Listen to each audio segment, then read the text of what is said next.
We'll be right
back.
Nah, pernah dengar nggak budaya positif? Gimana dengar? Apa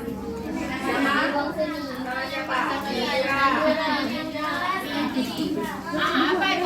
Kalau dia pernah dengar berarti udah tahu apa itu budaya positif.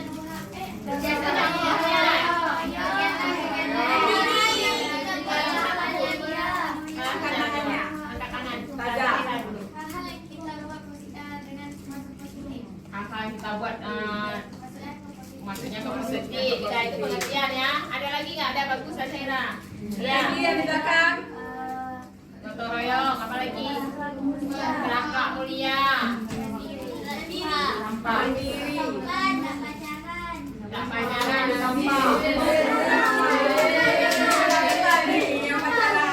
Buka buku. Apa lagi? Apa lagi di belakang? Wajud. Ayo Bacut. Apa? Masa nggak tahu? Sudah sering kita lakukan. Kayaknya kalau sekolah kita emang nggak asing gitu. Sekolah doa. Terus.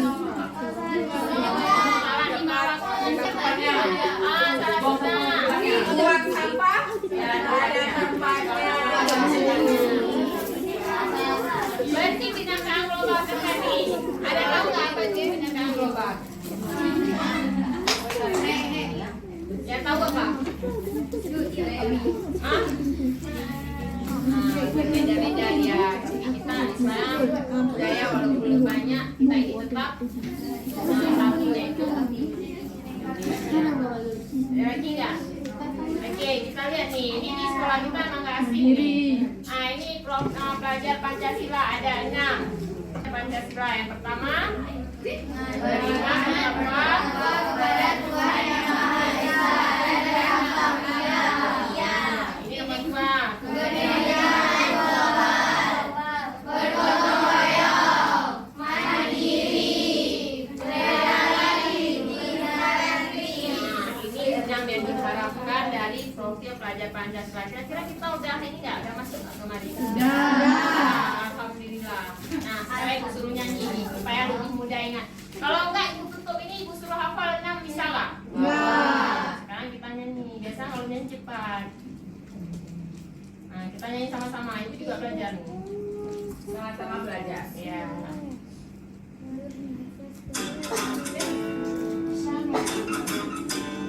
Yuk.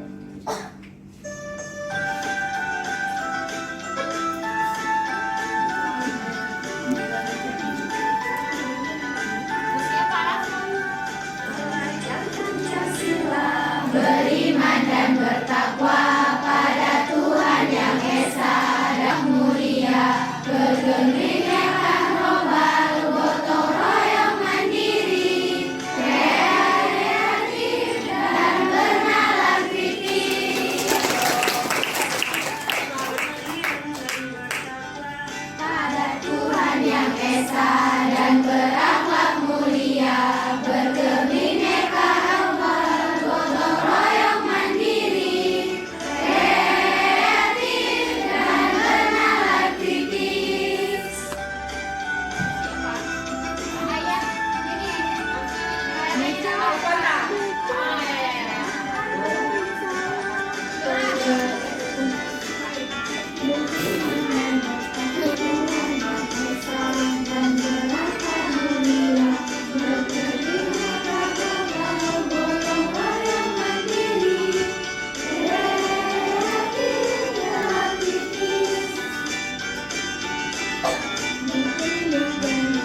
visi sekolah kita apa dulu?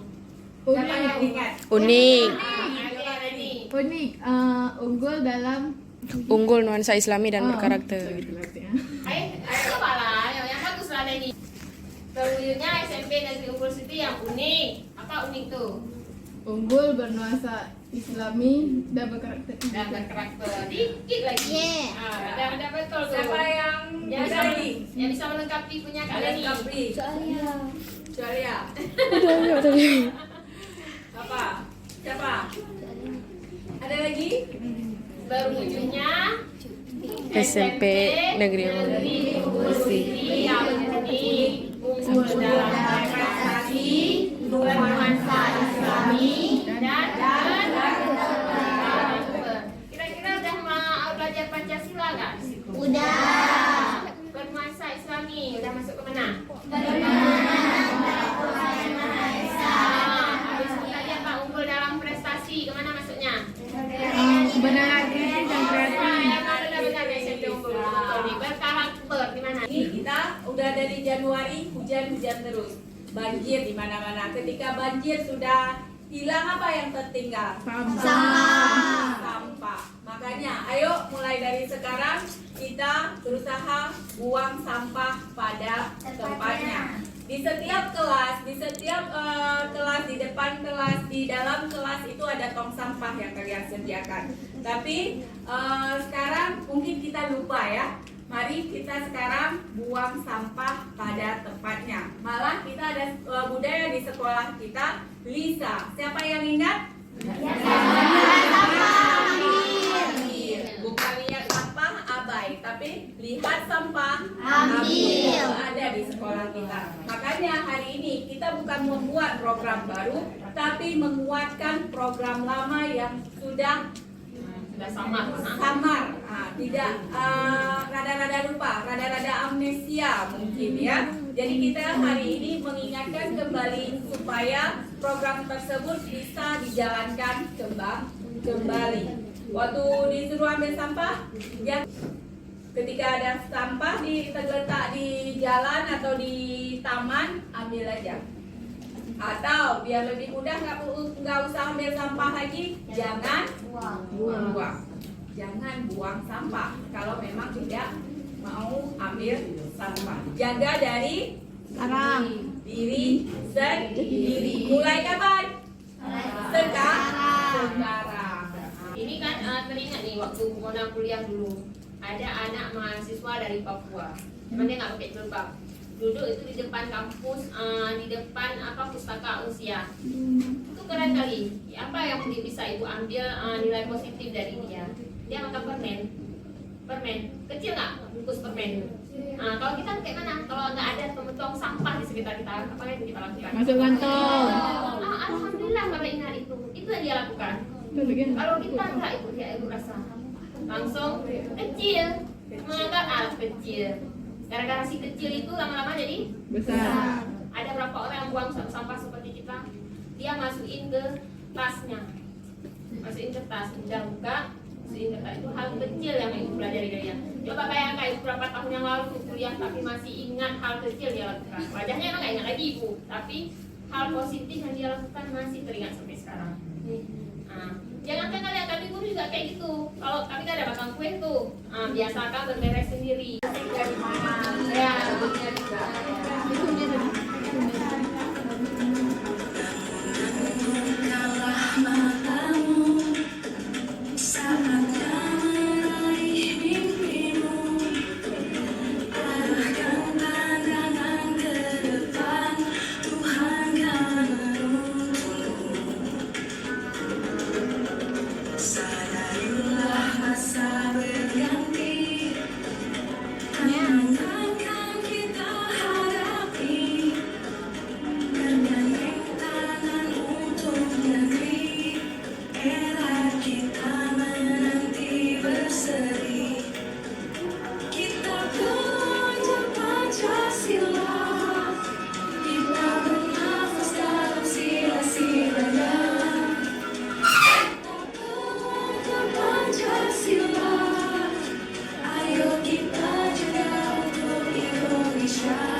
Alhamdulillahirrahmanirrahim. Wassalatu wassalamu ala asyrafil anbiya'i wal mursalin wa ala alihi washabihi ajmain. Puji syukur kepada Allah Subhanahu wa taala yang telah memberikan kita kesehatan dan kesempatan sehingga bisa berkumpul di ruangan yang sederhana ini. Terima kasih saya ucapkan kepada guru yang sudah berhadir di ruang ini untuk mendengarkan sebentar tentang diseminasi kami budaya positif.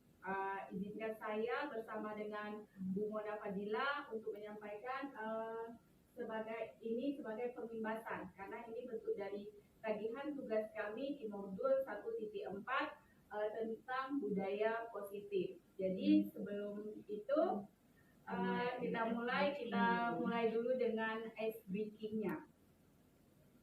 Pak Ibu bisa mengikuti ya.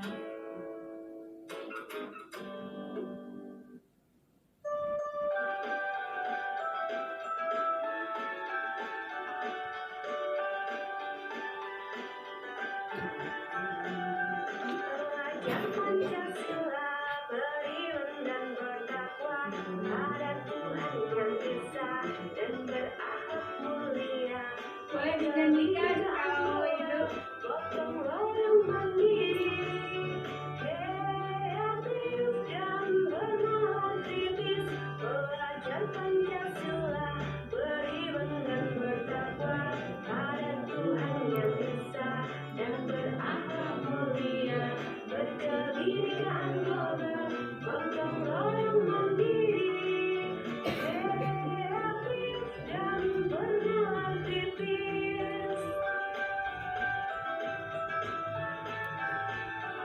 Ayo kita nyanyikan sama-sama.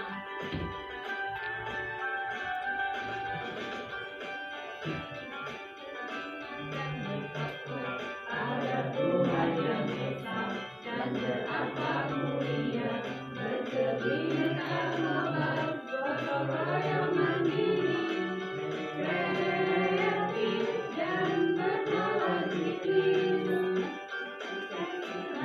beriman dan bertakwa pada Tuhan yang Esa dan berakhlak mulia, berkebinekaan global, gotong royong mandiri, kreatif dan bernalar kritis.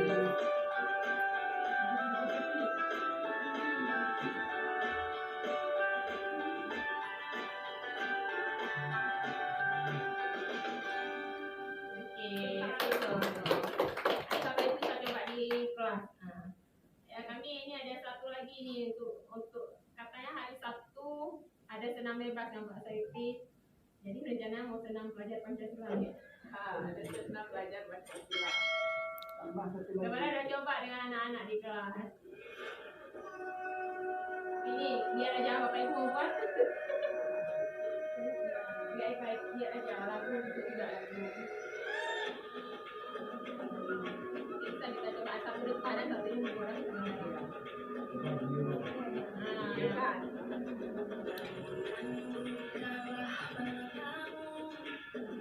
Saatnya meraih mimpimu, arahkan pandangan ke depan, Tuhan yang sadarilah masa berganti, tantangan kan kita hadapi, bergandeng tangan untuk negeri, era kita menanti berseri, kita belajar Pancasila, Tapi itu ada untuk diterapkan kepada anak-anak. Yang pertama mereka itu tidak berpakaian. Bapak rok kembang. Tempat kita. Apa ini SD?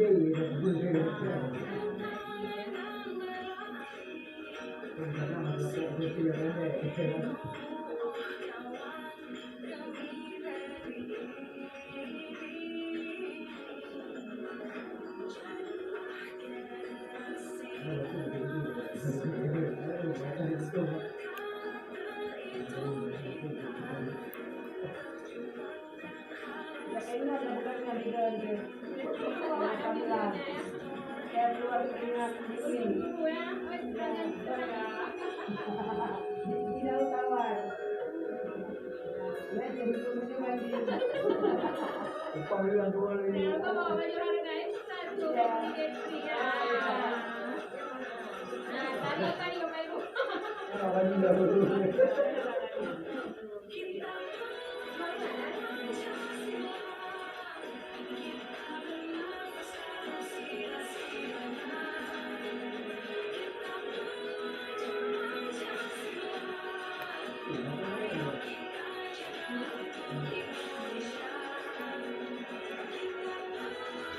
Tapi gerakannya menarik ya. Lagunya semangat Pak. Mau menarik dulu ya.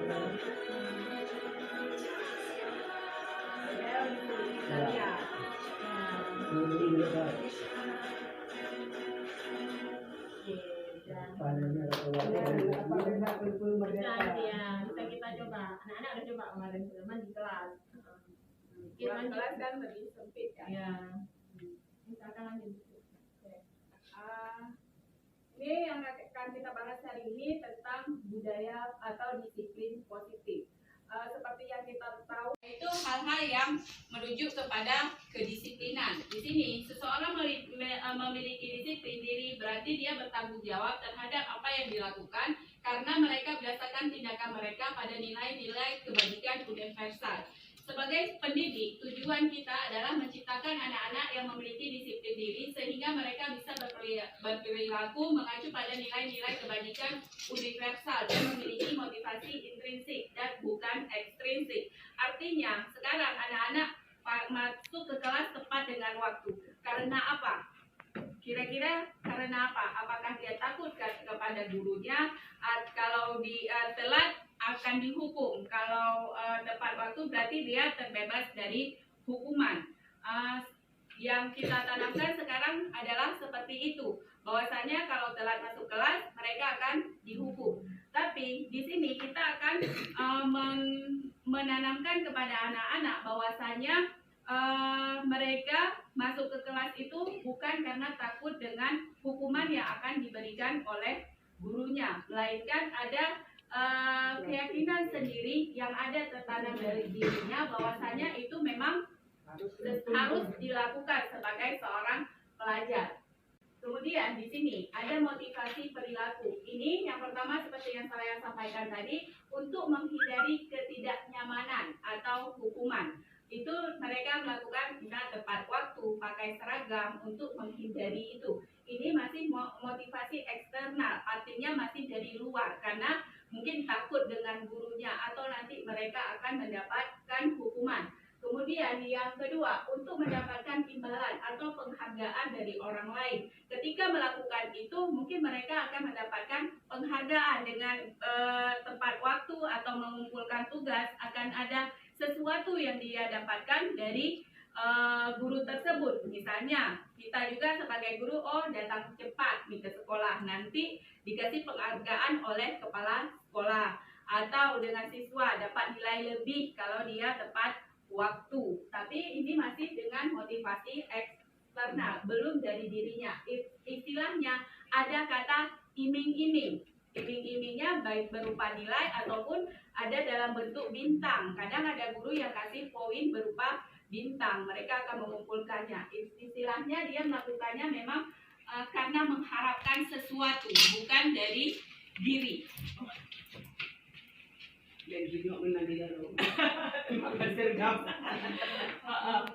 Kemudian harus ini juga. Itu refleksnya.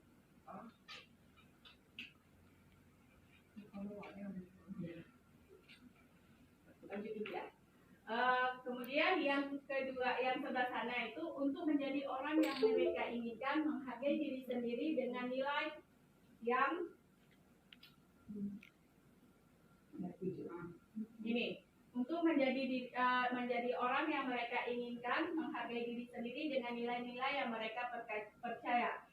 Ini sebenarnya yang kita harapkan. Jadi mereka melakukan sesuatu bukan karena paksaan atau iming-iming sesuatu yang dari luar, tapi memang mereka sadar akan pentingnya hal tersebut tersebut untuk menambah nilai yang mereka percaya. Ini tugas yang harus kita PR bagi kita semua untuk bisa menanamkan motivasi internal ini kepada peserta didik, baik itu peserta didik atau bagi diri kita sendiri, bahwasanya kita melakukan sesuatu bukan karena ini menghindari ketidaknyamanan atau mendapatkan penghargaan. Selanjutnya ini ada hukuman, konsekuensi, dan restitusi. Yang pertama tadi ada hukuman, mode paksaan, kemudian yang dihasilkan adalah gagal. Hukuman misalnya hari ini ada anak yang terlambat, kita memberikan hukuman. Hukuman itu siapa yang biasanya menentukan hukuman itu? Guru. Guru. Anak, kita tidak pernah tahu perasaan anak ketika kita memberikan hukuman. Kadang hukuman itu membuat psikis seseorang istilahnya apa ya, merasa malu dia ketika diberikan hukuman. Tanya dulu, seharusnya ketika kita mau memberi hukuman ini, kita tanyakan dulu, kira-kira dia mau hukuman yang seperti apa. Kita buat kesadaran dulu melakukan itu salah. Tapi ketika memberikan hukuman harus dari antara kesepakatan dua belah pihak. Karena ketika kita memberi hukuman tanpa kesepakatan dua belah pihak, maka hanya identitasnya menjadi gagal. Kemudian ada konsekuensi, stimulus respon, ada rangsangan, ada respon. Ketika konsekuensi ini ada sesuatu yang akan diterima. Jadi yang bagus ini antara satu lagi ada restitusi, teori kontrol. Restitusi ini ada kita menggali, kita cari tahu dulu tentang anak itu, cari tahu, jangan serta-merta kita langsung menjudge dia bersalah, tapi kita cari informasi dulu dari si anak sampai dia menemukan apa yang sebenarnya dia sadar akan kesalahannya dan tahu apa yang akan selanjutnya yang akan dia lakukan. Ini ada ini yang dikatakan di hukuman ataupun identitas suksesnya. Kita bisa lihat di sini hukuman sesuatu yang menyakitkan yang harus terjadi, kemudian tidak nyaman untuk murid, untuk waktu anak jangka panjang, korban mendapatkan keadilan, murid anak akan tersakiti, perilaku pasif agresif meningkat. Sistem tidak akan berjalan bila murid tidak takut. Ini agresif meningkat. Malah maksudnya di sini ketika kita memberikan hukuman bukannya menambah efek jerah, tapi mereka akan mencoba kembali melakukan hal yang salah. Karena sistem hukuman itu efek jerahnya hanya sementara, tidak kedepannya dia pasti akan mengulangi kembali kesalahan yang sama. Kemudian berlaku hanya pada sebuah institusi, tidak berlanjut pada kehidupan nyata. Peraturan adalah kamu harus, selama ini kita selalu kamu harus, ya kan? Itu peraturan. Selama ini kita kamu harus datang tepat waktu, kamu harus pakai seragam dengan kata harus. Kemudian di sini ada konsekuensi, antara konsekuensi dan restitusi. Sesuatu yang harus terjadi, kemudian restitusi itu ada pilihan.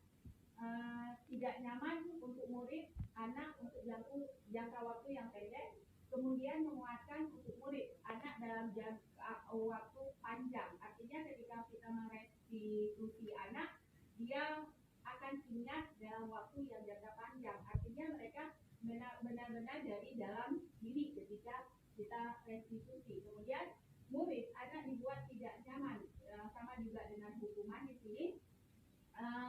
Murid, anak mendapatkan penguatan. Penguatan itu kita menyatakan kembali kepada dia bahwasanya apa yang dia lakukan itu memang salah, tapi kita buat dia harus sadar akan kesalahan yang telah dibuat. Kemudian kalau konsekuensi memerlukan monitoring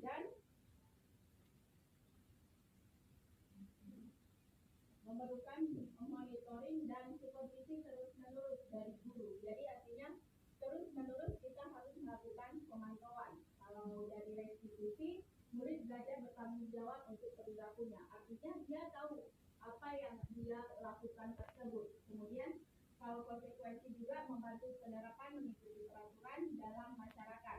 Kalau restitusi fokus pada pemecahan masalah dalam jangka waktu yang panjang. Jadi hukuman itu bersifat negatif, kemudian konsekuensi itu netral, artinya dia berada di tengah-tengah. Yang positif itu adalah restitusi. Mungkin selama ini kita berada pada yang mana kira-kira ini? Berada di mana? hukuman yang diberikan oleh guru. Yang pertama.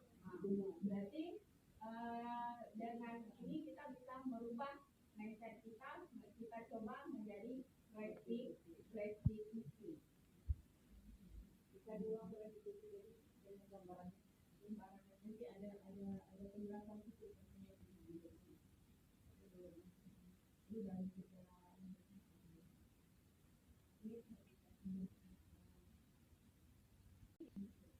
didukung oleh penghargaan. Kita selama ini penghargaan ini terjadi memang terjadi perdebatan tentang penghargaan. Ada yang menyatakan waktu kami ikut daring juga kemarin ini terjadi sebuah polemik. Ada yang menyatakan penghargaan itu bagus, ada yang menyatakan itu tidak bagus. Ini didukung oleh penghargaan. Penghargaan maupun hukuman adalah cara mengontrol perilaku seseorang yang menghasilkan potensi untuk belajar yang sesungguhnya. Jadi di sini katanya penghargaan itu bisa merusak pertemanan, bisa membuat anak kalau nggak dikasih penghargaan berarti dia nggak akan melakukan sesuatu. Aku harus dapat nilai tinggi karena dengan nilai tinggi dapat hadiah. Ketika hadiah tidak diberikan, maka penghargaan ketika dia tidak mau lagi melakukan mencapai nilai sesuai dengan target. Ini penghargaan itu pengaruh jangka pendek dan jangka panjang. Kemudian ada penghargaan itu menurunkan kualitas, penghargaan tidak efektif. Penghargaan mematikan kreativitas, penghargaan merusak hubungan, penghargaan menghukum, penghargaan mengurangi ketepatan, motivasi dari dalam diri atau intuisi. Artinya mereka mendapatkan nilai yang bagus bukan dari diri sendiri, melainkan gara-gara penghargaan. Bisa juga penghargaan ini merusak pertemanan, merusak hubungan, di mana seperti yang kita tahu ketika kita memberikan penghargaan, ada anak mungkin dia merasa dirinya pantas, tapi kenapa bukan dia yang diberikan hadiah tersebut, kenapa harus orang lain. Jadi di sini bisa merusak pertemanan. Tapi di sini itulah yang kita masih jadi perdebatan kemarin waktu kami dalam ruang diskusi tentang penghargaan ini. Ada yang tetap harus memberikan penghargaan ataupun apresiasi, ada yang menyatakan penghargaan ini harus dihapuskan. Ini kembali kepada diri kita masing-masing. Mau ambil penghargaan yang bersifat seperti apa?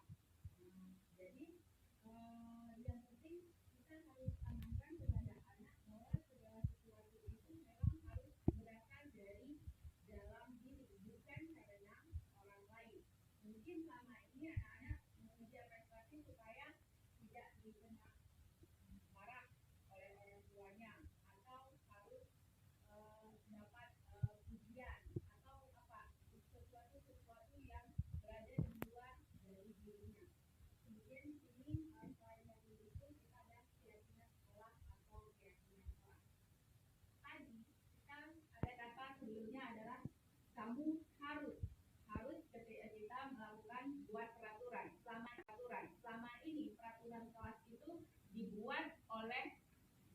wali kelas tanpa melibatkan peserta didik atau muridnya. Di mana itu sekarang kita akan ubah hal tersebut, kita melibatkan peserta didik. Apa yang ingin diharapkan dalam membuat keyakinan kelas di situ? Karena keyakinan kelas di sini bersifat lebih abstrak daripada peraturan. Kemudian keyakinan kelas bisa berupa pertanyaan-pertanyaan universal. Di sini kami akan memberikan sedikit tugas. Ini sebelum belajar kita bisa terapkan di kelas.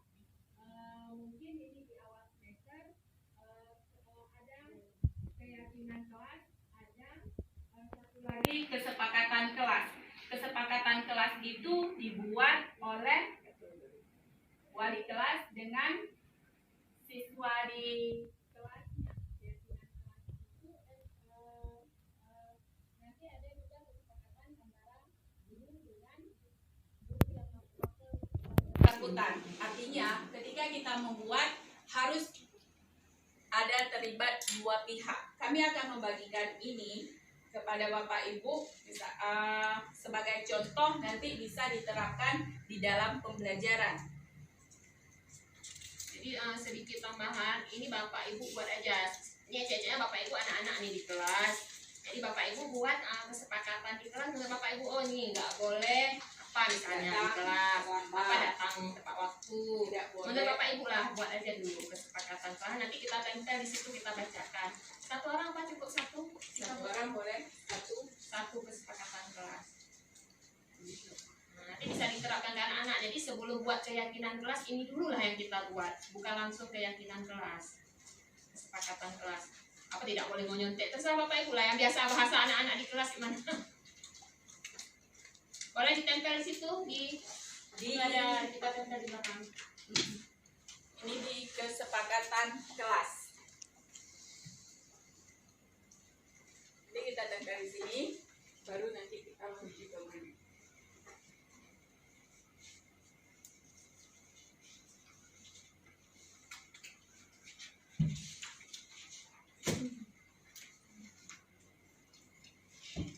Oke, silakan ditempel Bapak Ibu. Saya nanti di aja ya yang Gimana Bu? ya ini Di setelah kelas masih ingat ya apa yang ditulis barusan sendiri? Ingat ya? Ibu. Karena kalau kita langsung coba, nanti bisa praktek di kelas. Kalau kami bilang aja, beda punya nanti. Nggak usah rapi kali dia naik Menerawang. Ya.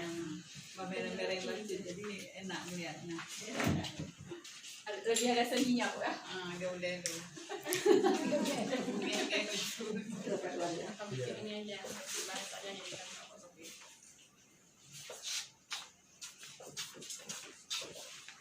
Bang itu ada tugas juga kamu. Ya, beres Luar biasa. Ini melibatkan Ini contoh. Bentar, 4, 6, 8. 4, 6, 8, 10. Oh ada lagi. Ada yang belum? Mana udah? Makanan. Oh beda Pak. Oh banyak mah. Banyak banget. Baca mal kan tidak boleh peti-peti bunga. Ini kelas nggak ada bunga. Peti bunga bawa ke kelas nggak boleh. Oke. Anak-anak. Ini adalah yang kita Ini Ustaz buat. ada lagi. Oh ada Ustaz Pak ada satu apa lagi? Ketua kelas nih. Punya Pak Usam juga jangan lupa wudhu. Iya, ada baca Jangan lupa baca bismillah apabila makan. Masya Allah. Ada. Ya. Dibaca satu. Ini akan kita bacakan satu-satu ya. Kesepakatan kelas yang pertama, saling menghargai perbedaan. Kira-kira kalimatnya positif atau negatif? Positif. Oke, berarti kita tarik. Apa nanti suruh tulis lagi? Nanti Ya, kita tulis tulis lagi lagi ya, sama. saling menghargai Masih perbedaan. ingat punya sendiri. Kemudian kami senantiasa menghormati guru dan mengasihi sesama. Nah, positif. Positif? Bersikap sopan di kelas. Positif? Positif. Datang tepat waktu, menjaga ketertiban kelas. Positif? Mengawali dengan doa. Ah, Mengawali dengan doa. positif. Wow, keren semua ya. Kemudian ini ada satu. Jangan buang sampah sembarangan. Negatif. Kenapa itu kita katakan negatif? Kelas akan tetap selalu bersih. Ada kata jangan. Sekarang kita ubah kata jangan dan dilarang ini menjadi apa kira-kira yang lebih baik? Buanglah sampah pada tempatnya. Kemudian, apa bahasa? Oh iya. Kemudian saat belajar tidak boleh keluar untuk ke kamar mandi. Positif atau negatif? Negatif. Negatif tidak. Masih ada kata tidak. Berarti ini kita ubah nanti menjadi kalimat yang positif. Kemudian kesepakatan kelas membuat aturan yang berlaku di kelas. Ya, kita akan membuat kesepakatan itu memang sesuatu yang berlaku di kelas. Menyimak ketika guru menjelaskan. Menyimak ketika guru menjelaskan. Kemudian yang satu lagi, siswa dapat belajar. Jangan Menyerah nada ya bedah hurungnya. Bedah hurungnya ya nada. Siswa dapat belajar dengan benar supaya mudah menjawab pertanyaan atau tugas yang dikasih oleh guru. Artinya dia harus bertanggung jawab terhadap tugas yang diberikan. Oke, di antara ini semua tadi ada beberapa yang harus kita ubah menjadi kalimat positif. Di antaranya jangan buang sampah sembarangan. Berarti kita buanglah sampah Ditulis saja lagi. pada tempatnya. Kalau ya tulis lagi. Kalau tadi udah kalimat positif, tinggal tulis lagi, udah ingat di sana. Yang negatif boleh diubah jadi positif. Saling menghargai perbedaan. Negatif. Jangan keluar. Mengawali dengan doa. Langsung dipraktekkan mahasiswa kita. Oke. Yang udah positif tadi tinggal tulis lagi yang kita punya tadi. tuliskan, kita cabut, kita bawa kemari aja ya. Oh ya nggak usah tulis lagi. Tulis lagi. Apa tulis saja? Oh, tulis saja. Biar Kita ini untuk tempelkan. dokumen di ujung. Biar nampak Yang udah kalimat positif dituliskan Tulis kembali. ulang. Ya, kita Masih ingat kan? yang ada Jadi kata ini lah, jangan Bapak, Ibu tidak di kelas dituliskan nanti. kembali. Berseragam rapi di kelas. Oke. Belajar dengan serius. Oke. Ini bisa Bapak Ibu praktikkan nanti di kelas sebelum belajar dimulai. Mungkin pada awal semester. Ya biasanya ada tenggang Ada tenggang waktunya. Boleh satu semester. Boleh wali kelas, boleh kontrak belajar. Istilahnya dulu kita bilang dengan kontrak belajar. Boleh juga guru mapel. Artinya bukan hanya wali kelas yang bisa membuat ini, tapi guru mapel juga bisa. Thank you. Apa yang tadi ditulis? Berani berbuat? Masih ingat ya? Masih Adanya ada lupa. Kalau adanya tidak. Ya Allah, enggak yang tadi barusan ditulis sama Bapak. Iya. Teringatlah. Luar biasa. Bunuh awalan di dan baru awalan tulisan Anda yang mana Pak?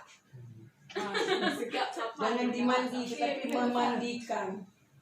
Anaknya cepat lupa, maklum anak besar. Anaknya lagi baik.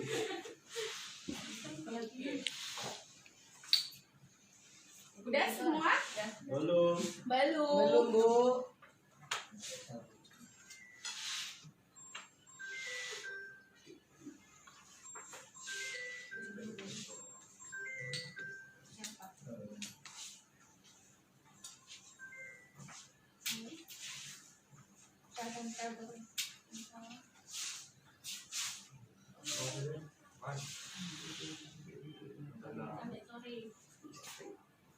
Oke, udah siap.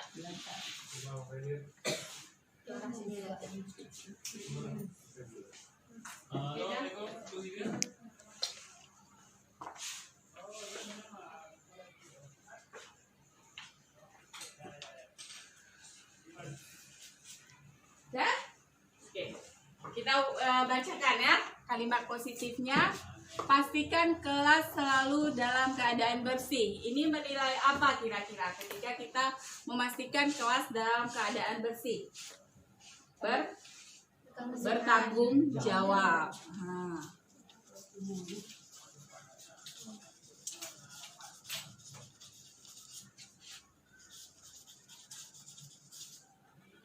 Kemudian, hah? Oke, sini aja ya, bertanggung jawab. Kita lihat poinnya. Tetap di sini. Oh ya. Nanti yang sama di Oke. Membuat aturan yang berlaku di kelas seperti masuk tepat waktu. Ini masuk ke dalam disiplin. Oke, udah, disiplin udah. Kemudian saling menghargai perbedaan. Saling menghargai. keyakinan kelas lebih universal kalimatnya. Saling menghargai. Baik itu menghargai pendapat ataupun hal-hal yang lain. Bersikap sopan di kelas. Masuk ke mana? Sopan santun. Sopan santun. Yang udah. Mendengarkan atau menyimak guru ketika menjelaskan pelajaran. Masuk ke kategori mana? Menghargai. Udah di sini ya. Menghargai, menghormati. Saling menghargai dan menghormati. Saling menghargai berarti kita tambah menghormati satu lagi ya. Menghormati. Oke. Kemudian berseragam rapi di kelas. Disiplin. Berarti udah ada di sini. Nah. Ke kamar mandi saat istirahat. Disiplin. Kemudian kami senantiasa menghormati guru dan mengasihi sesama. Berarti saling menghargai. Kemudian belajar dengan serius. Masuk ke kategori mana? Disiplin dan bertanggung jawab dengan tugasnya, ya. Kemudian mengawali dengan doa spiritual atau religius. Oke. Siswanya setelah disimpulkan keyakinan kelas, siswanya minta tanda tangan bahwa keyakinan ini dibuat bersama. Jadi ini kan udah kita buat. oleh guru. Berarti nanti ketika kita praktik di dalam kelas, ini udah menghasilkan yang seperti ini, kita minta tanda tangan pada peserta didik, kemudian disetujui oleh wali kelas atau guru yang bersangkutan. Artinya dia itu sudah bertanggung jawab, dengan apa yang sudah sesuai dengan komitmen kesepakatan yang telah kita buat. Kemudian yang tadinya banyak bisa kita singkat, kalimatnya lebih bersifat global dia. Tidak lagi, ingat tadi tidak menggunakan kata tidak dan jangan. Artinya kalimat yang kita gunakan adalah kalimat yang bersifat positif. Ketika kita membuat peraturan berarti harus melibatkan peserta didik. Itu yang kita dapatkan ketika belajar budaya positif.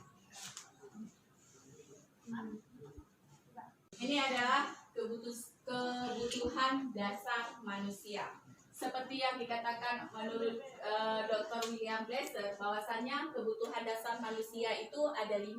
Yang pertama ada kebutuhan untuk bertahan hidup, di mana di sini yang berhubungan dengan fisiologis, makan, tempat tinggal itu adalah kebutuhan manusia yang paling pokok untuk bertahan hidup. Bisa kita katakan kalau dalam ilmu ekonomi ini kebutuhan pokok ya, yang sangat penting. Kemudian kebutuhan untuk merasa diterima. Kalau tadi fisiologis, ini adalah lebih kepada psikologisnya, merasa diterima, penghargaan adalah Merasa dihargai. love cinta. Artinya ketika kita kebutuhan itu, kenapa anak ini? Berarti ketika ada sesuatu masalah anak, ada salah satu di antara di sini yang tidak terpenuhi. Kemudian kebutuhan akan kebebasan, artinya dia jangan seperti burung di dalam sangkar terkurung. Artinya kita memberikan ruang anak untuk bergerak bebas dalam arti kata nanti bisa dalam konteks kita juga jangan membebaskan juga nanti terpengaruh dengan hal-hal yang negatif dalam kontrol manusia juga. Kemudian kebutuhan kesenangan ini macam-macam, kadang ada hiburan, kadang refreshing itu. Makanya sekarang sering kita dengan istilah healing ya untuk ini kebutuhan akan kesenangan, karena semua kita butuh waktunya untuk kesenangan atau disebut juga dengan fun. Kebutuhan akan penguasaan artinya ketika kita diberikan kepercayaan atau tanggung jawab. Penguasaan itu istilahnya semua kebutuhan ini memang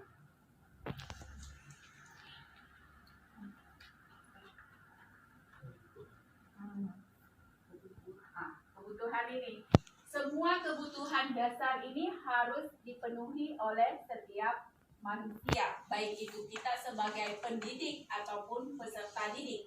Ketika misalnya ada salah satu hal ini yang tidak terpenuhi, maka akan terjadi sesuatu yang tidak positif. Misal kenapa anak ini bandel, kenapa anak ini tidak bisa mendengarkan apa yang disampaikan oleh gurunya. Mungkin di antara 5 ini tidak terpenuhi. Bisa jadi ada 2 atau 3. Ada pokoknya ketika mereka tidak sesuai dengan ya apa yang kita harapkan, kita harus melihat tentang kebutuhan ini. Jangan langsung kita menjudge dia salah. Mungkin aja dia ada masalah. Ini yang menyangkut dengan kebutuhannya.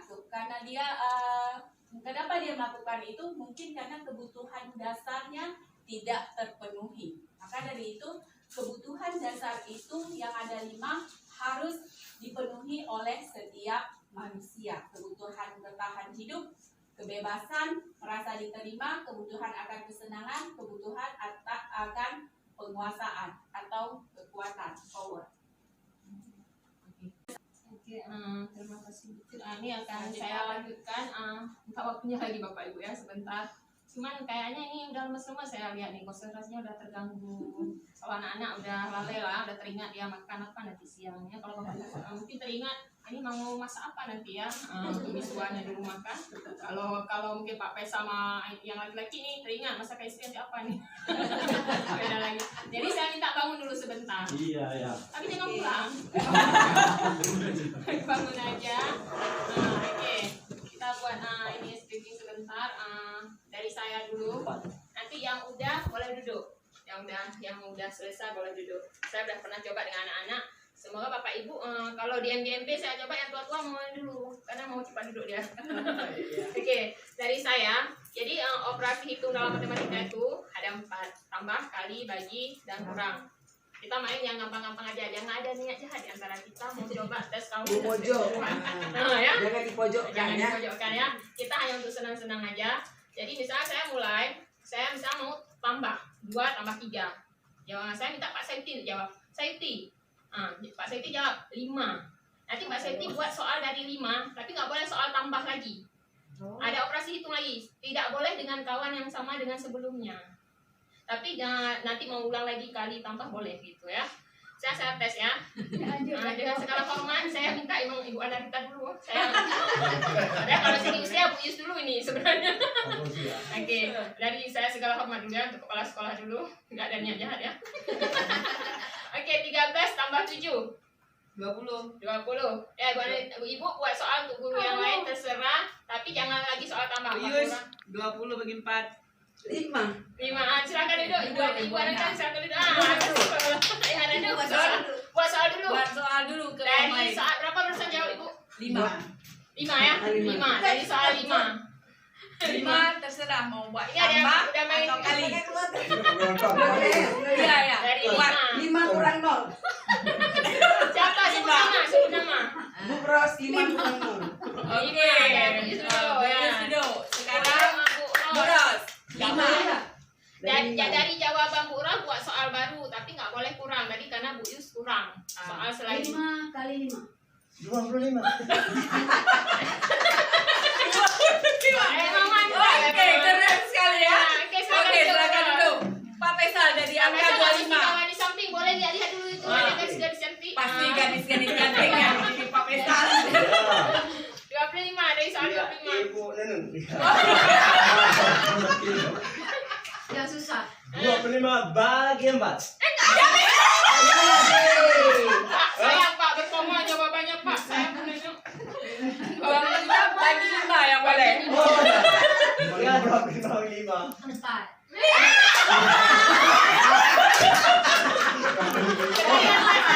Bukan anak yang cerdas tidak menjawab pada tempat sasaran.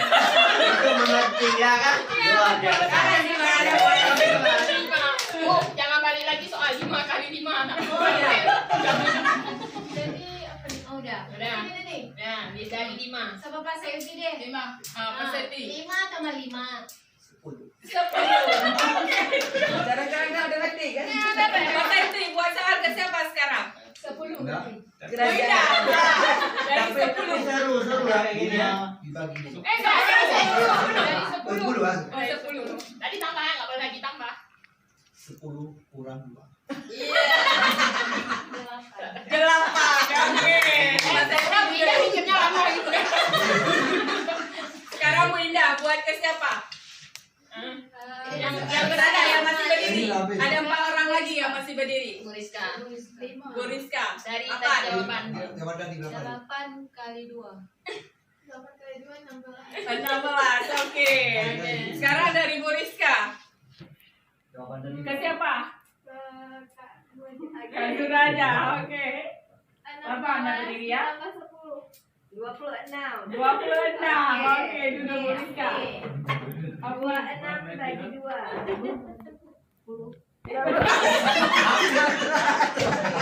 Kan 13. Oke, duduk. 13. Berarti dari Bu Afni ke Pak Muna. 13 kurang 0. 13. Dari 13.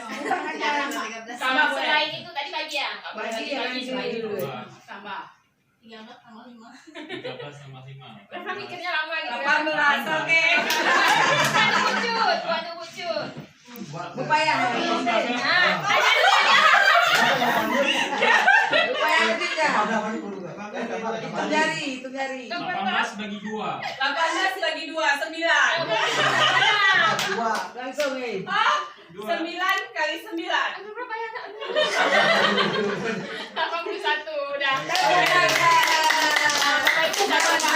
Dengan siswa, tapi nggak mesti matematika. Misalnya mau buat kalimat. Nah, ayah pergi ke sawah. Nanti dari sawah itu mau dibuat lagi dari kata yang terakhir itu nanti gitu lah, boleh lah. Itu misalnya yang lain mungkin disesuaikan aja pelajaran. Tapi di kelas saya coba anak saya iseng pas saya dia kali sampai ribuan. Hasilnya ketat. Itu ibu ya pak ya, ibu yang pak ya, nggak ada. Sebenarnya tujuannya bukan itu, hanya untuk menambah pengalaman aja. Oke, boleh juga coba pakai bola. Cuma kalau orang tua kayaknya nggak mempan pakai bola, takut jantungan. Lempar bola. Bola plastik. Dua jantungan. Kan belum. Misalnya. Luar biasa. Memang guru penggerak. Menggerakkan orang lain. Kita lanjut dulu. Ini yang tadi, ini ada hubungan tadi dengan yang restitusi tadi ya. Nanti kami udah buat video, udah pernah coba tuh dengan wujud. Jadi ini kita lihat posisi kontrol kita di mana. Yang pertama, ini nggak pernah. Ya, ini ya yang di tengah ya. Biar di atas, di atas. Ini. Di atas menunjukkan. Di belakang, di tengah turun.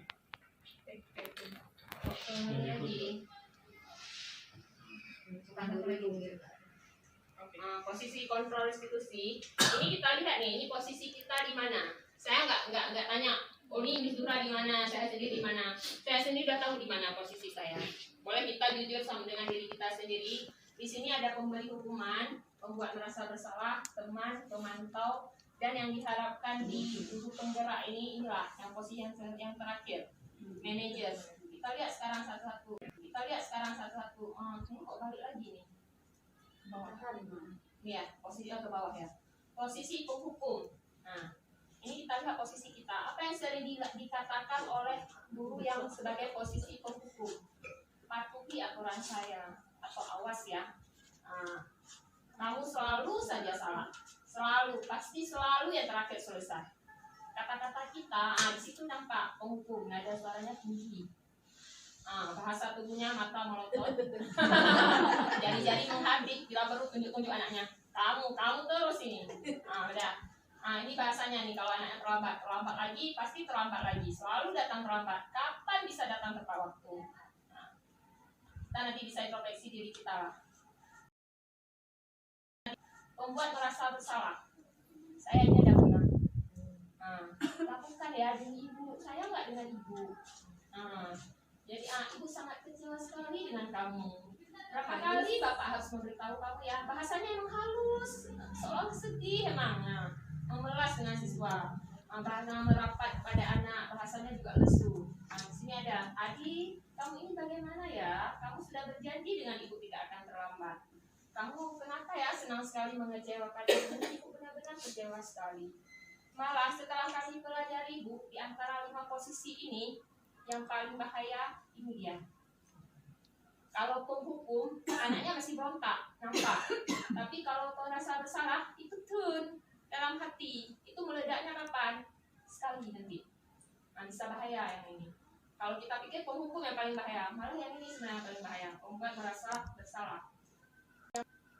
Ada lagi posisi teman. Ini biasanya guru-guru muda nih. Saya pernah juga mencoba ini. Anak-anak kita buat kayak teman nih, Mam. Emang bagus sih, tapi ada negatifnya. Negatifnya di mana? Anak akan mendengarkan kita jika sama kita aja. Dengan guru lain yang nggak ada posisi teman, dia nggak mau dengar. Ini yang negatifnya ya. Ayolah bantu demi bapak ya. Ayo ingat tidak bantuan bapak selama ini. Yang akrab, terkesannya ini bahasa tubuhnya di situ ramah, akrab, malah dibawa bercanda. Bahasa tubuhnya merapat pada murid, mata dan senyum jenaka.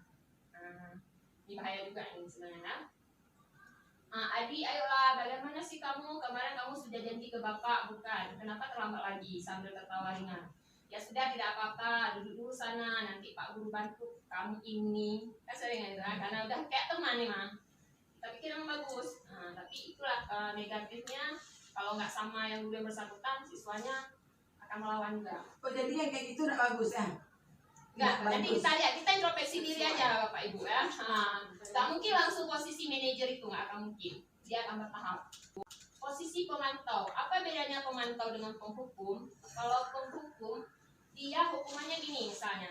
Misalnya kita minta anak-anak bisa nggak buat tugas, ayo keliling lari lapangan. Ada nggak tertulis di tata tertib itu, jika siswa tidak membuat tugas, dia harus keliling lari lapangan? Nggak ada kan? Jadi hukuman tiba-tiba muncul dari kita. Nggak ada kesepakatan duluan. Nggak ada tata tertib di sekolah. Tapi kalau pemantau ini, dia pegang tali peraturan. Itu apa tertulis peraturan di depan, tata tertib. Dia pegang itu guru itu. Kalau melanggar dari situ, nggak ada ampun juga. Ini dia. Peraturannya apa? Apa yang telah kamu lakukan? Sanksi atau konsekuensinya apa? Ini tadi yang membedakan konsekuensi dengan hukuman. Kalau hukuman tiba-tiba muncul, anak nggak tahu. Tapi kalau konsekuensi itu dia udah tahu. Udah tahu sebenarnya. Cuma itulah dari pihak kita juga yang menyusun, bukan kesepakatan dengan anak. Ini nada suaranya datar, bahasa tubuhnya formal. Emang aku ya. Adi, tahukah kamu jam berapa kita memulai? Tahu Pak. Kamu terlambat 15 menit. Apakah kamu sudah mengerti konsekuensi yang harus dilakukan bila terlambat? Paham Pak, saya harus ingat. tinggal kelas pada jam istirahat nanti dan mengerjakan tugas ketertinggalan saya. Ya benar, nanti pada saat jam istirahat kamu harus tinggal di kelas untuk menyelesaikan tugas yang tertinggal tadi. Saya tunggu. Tapi ini gurunya tetap harus ada di kelas juga untuk mengawasi siswanya. Ini yang posisi terakhir, yang ini yang diharapkan, posisi manajer. Nah, maka kenapa kita buat keyakinan kelas? Inilah dia. Kita udah sepakati tadi, kesepakatan kelas itu dari kita atau dari siswa? Nah, dari sama-sama anaknya udah tahu. Oh, kalau saya melanggar, ini loh sanksinya. Nah, mereka udah tahu. Apa yang kita yakini? Apakah kamu meyakininya? Jika kamu meyakininya, apakah kamu bersedia memperbaikinya? Inilah bahasa-bahasanya di sini udah ada nih. Adi, apakah kamu mengetahui jam berapa sekolah dimulai? Tahu Pak, jam 7. Ya, jadi kamu terlambat. Kira-kira bagaimana kamu akan memperbaiki masalah ini? Kita tanya balik sama siswanya. Saya bisa menanyakan teman saya Pak untuk mengejar tugas yang tertinggal. Baik, itu bisa dilakukan. Apakah besok akan ada masalah untuk kamu agar bisa hadir tepat waktu ke sekolah? Tidak Pak, saya bisa hadir tepat waktu. Baik, saya hargai usahamu untuk memperbaiki diri. Saya udah coba ini salah satu, cuman nggak bisa terus emang Bapak Ibu. Saya udah coba sama siswa kita yang kelas 7, nggak kumpul tugas untuk Kupora. Malah saya tulis di buku jurnal, sini nggak usah disebutkan nama ya, sini nggak kumpul tugas. Itu akhirnya nggak kumpul juga. Tapi saya panggil, saya tanya sama dia, sampai jawabannya lucu sekali. Kapan kamu mau kumpul tugas? Hari ini saya tanya, misal jam pelajaran saya, dia jawab tanggal 30 Februari. 30 Februari nggak ada tanggal. Itu jawaban dia lucu sekali ya kan? Coba dulu tahu aja udah tertawa. Ada nggak tanggal 30 Februari? Saking nggak tahu nama. Nggak ada tanggal 30 Februari. Itu pun tahun nggak bisa 29, yang biasanya 28. Akhirnya saya tulis di buku dengan tanggal 28. Belum tanggal 28 hari ini saya minta besok udah kumpul tugasnya. Ternyata efeknya emang bagus kita buat dengan posisi manajer. Kesadarannya dari dia sendiri. Cuman ya kadang kita nggak sabar juga. Kita buat langsung peraturannya dari kita. Kamu kumpul sekian, nggak kumpul juga. Tapoh, nggak bisa, kan? Nggak bisa lagi emang kan? Jadi dari kelima posisi kontrol tadi, posisi idealnya yang nampak menunjang motivasi intrinsik ini adalah posisi manajer.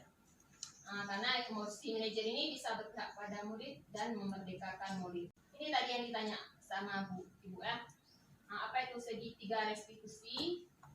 Restitusi ini suatu proses dialog yang dijalankan oleh guru atau orang tua. Kita bisa coba juga dengan anak-anak kita di rumah agar dapat menghasilkan murid yang mandiri dan bertanggung jawab. Jadi dia emang konsekuensinya dari dia sendiri, dia yang buat. Murid menjadi lebih kuat, membuka wawasan murid agar dapat menyelesaikan permasalahannya sendiri. Murid semakin percaya diri, mandiri dan merdeka. Ini segitiga restitusi. Ada 3 tahapan. Tahapan pertama, menstabilkan identitas. Yang kedua, validasi tindakan yang salah. Dan yang ketiga, menanyakan keyakinan. Ini kita lihat dulu tahapan yang pertama. Kata-kata apa yang kalimat yang sering dikeluarkan oleh guru? Menstabilkan identitas. Supaya anak-anak kalau kita tanya apa keyakinan kelas, langsung sebenarnya kita tidak sengaja sudah pernah terapkan segitiga restitusi ini dalam menghadapi anak-anak itu. Cuma biasanya langsung ke tahap yang nomor 3. Langsung kita tanya, apa peraturan sekolah? Ini kamu udah melanggar nih. Sebenarnya stabilkan identitasnya dulu. Berbuat salah itu tidak apa-apa. Tidak ada manusia yang sempurna. Jadi kita panggil dia itu untuk apa? Untuk mencari solusi dari permasalahan. Yang kedua, Yoyo kemana nih ya? Istinja. Oke, yang kedua, validasi tindakan yang salah. Kita tanya nih, kenapa siswanya melakukan itu? Misalnya dia bertengkar lah, berkelahi sama kawannya. Tadi kan udah kita buat dulu yang pertama tadi apa? Bahwa dia tuh buat salah, misalnya siswanya kasusnya berkelahi. Buat salah tuh nggak apa-apa, ada manusia yang sempurna. Pasti dia melakukan itu, pasti ada sebabnya. Kadang-kadang yang kita anggap jadi tersangka itu malah dia sebenarnya korban. Bisa saja dia melakukan itu karena duluan diejek, maka dia memukul kawannya. Validasi tindakan yang salah. Di sinilah kita tanya, kamu pasti punya alasan mengapa melakukan hal tersebut. Ya, bisa terlihat kamu merasa bangga terhadap hasil yang kamu dapatkan, tapi ada hal yang jadinya merugikan untuk orang lain. Kita kita biasanya prakteknya langsung kemari Bu, menanyakan keyakinan. Kalau dulu kata petik ya namanya ya. Apa keyakinan kelas yang kita percayai? Nah, keyakinan apa yang belum kamu tunjukkan? Nah, apakah tindakanmu mencerminkan keyakinan kelas tersebut? Nah, ini saja yang ingin saya sampaikan. Ada satu video yang saya praktek kemarin itu dengan bukti juga. Cuma yang kemarin di kelas itu nggak pakai suara, ini aja.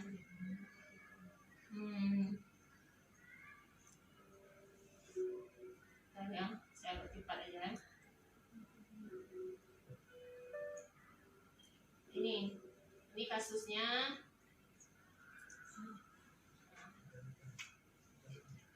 Ini kemarin si Said dan si Firas kami coba nih. Si Said ini murid kelas dia non-boarding lah ceritanya di sini. Dia nggak ikut PP ceritanya.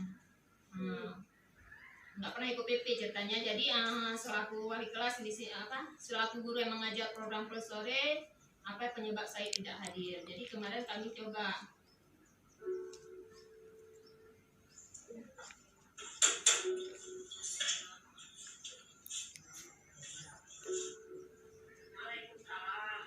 Memberan. Cuma yang saya ini agak kecil suara dia. Yang Firas satu lagi kan. Yang Firas actingnya emang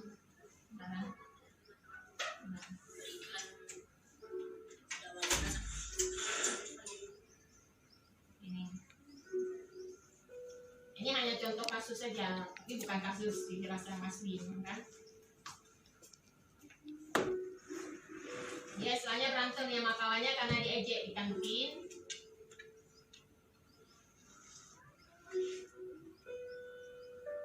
Dengar dari buktinya, terus tidak ada dalam masalah ya? Ada yang bisa dibantu? Iya Bu, terima saja Mister. Intinya saya bilang saya pendek, tidak jago main bola. Dia juga mengejek pekerjaannya saya tentang dia anak orang kaya dan ayahnya orang hebat. Oh, bagaimana perasaan Firas hari ini? Dan marah lah Bu. Oh, begitu. Jika berada pada posisi Firas, itu juga akan marah dan kesal jika ada yang mengejek ibu. Kemudian pada saat itu, kamu melakukan apa? Ya langsung saya balas Bu. Kesel pokoknya. Saya dorong dia supaya macam-macam lagi. Itu malah matinya marah kami. Oh, begitu. Kamu melakukan seperti itu karena mempunyai alasan tertentu, bukan? Iyalah, masa saya diam aja Bu? Ya bela diri lah, masa dia mengejek saya terus? Nah, ya wajar lah. Mempertahankan harga diri itu sesuatu yang penting buat kamu. Tentu kamu hanya mendorong saja, tidak bertindak menggagah. Iya Bu, untuk saya masih bersabar hanya mendorong saja. Padahal saya sudah sangat marah. Saya udah hajar ya. Ya pasti ya, kamu bersabar dan tidak berbuat sungkan lagi, bukan? Nah, coba Firas ingat tindakan Firas tadi yang mendorong di kantin. Kira-kira tindakan itu sudah sesuai dengan keyakinan kelas kita belum?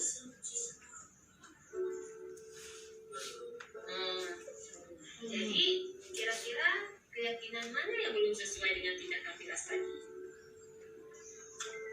Seharusnya saya tidak perlu emosi dan harus lebih bersabar.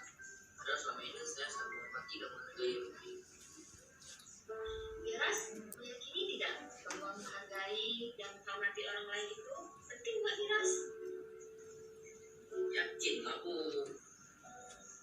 Iya, setuju. Harus saling menghargai dan menghormati orang lain. Namun, kita ada perlu kita sepakati yang harus kita jalankan saat kita sedang marah. Seperti itu. Saya harus bersabar. Saya harus berpikir bagaimana cara pasti. Nah, Firas bersedia memperbaiki masalah ini tidak? Bersedia Bu. Kalau kamu memperbaiki masalah ini, kamu mau jadi orang seperti apa? Saya akan menjadi orang yang lebih bersabar dan bisa menahan emosi. Dan menurut kamu, bagaimana rasanya menjadi orang seperti itu? Ya nyaman lah Bu. Bangga bisa bersabar dan menahan diri. Mari kita pikirkan sekarang bagaimana memperbaiki masalah ini. bawah aja. Karena kalau kita praktekkan sehari-hari kadang-kadang kalimatnya dari jawaban siswa itu bisa buat lagi. Mungkin ini hanya saja. Dah ada yang mau ditambahkan Bu? Terima kasih waktunya Bapak Ibu. Mengucapkan alhamdulillah setelah menemani kami pada hari ini. Semoga apa yang kita sampaikan bisa bermanfaat. Yang salah satunya itu langsung bisa kita praktekkan keyakinan kelas kita di kelas masing-masing. Malah tadi kami lupa mempraktekkan. Seharusnya tadi sebelum kita mulai kita harus ada kesepakatan juga. Misalnya nggak boleh pegang HP misalnya. Karena iya betul.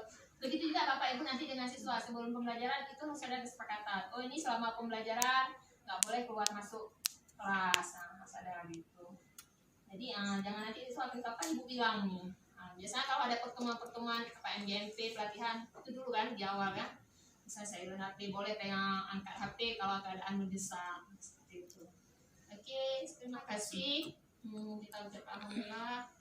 Kita tutup dengan doa kafaratul majelis. Subhanakallahumma bihamdika asyhadu an la ilaha illa anta astaghfiruka wa atubu ilaik.